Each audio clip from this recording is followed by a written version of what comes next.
St. Patrick's Cathedral. St. Patrick's Cathedral is one of Ireland's best known and largest cathedrals.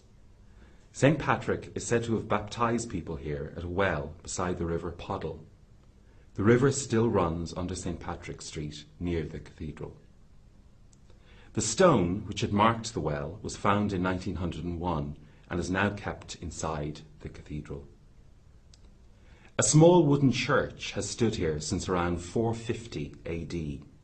Later on, in the 13th century, the cathedral was built in its place, but it was renovated so many times since that very little of the original building is left.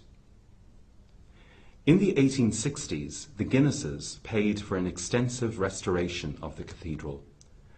Some people did not like what they did, and St. Patrick's became known as the Brewers' Church.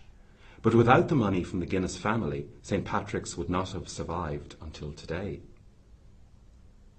Around 1220, St. Patrick's was made a cathedral, which meant it became the main church of the area with a dean.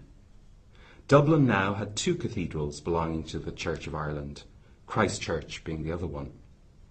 There was much rivalry between the two. The dispute was settled in 1872 when St. Patrick's was made a national cathedral representing all the dioceses of Ireland, and Christ Church became the cathedral for Dublin alone. The most famous person associated with St. Patrick's is Dean Jonathan Swift, 1667 to 1745. He wrote many books, but his best-known work is Gulliver's Travels. It is said that he liked to be fit and that he ran up and down the stairs several times a day.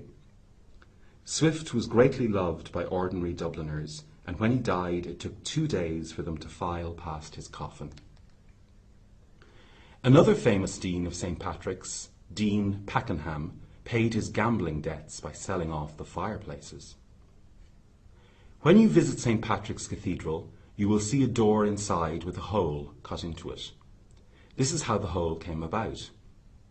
In 1492, two rival lords, the Earl of Ormond and the Earl of Kildare, had a quarrel inside St. Patrick's.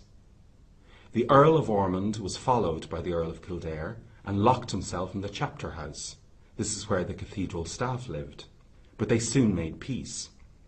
To seal the agreement, they had to shake hands, but the Earl of Ormond would not come out as he did not trust the Earl of Kildare, so a large hole had to be cut into the door to allow them to make up.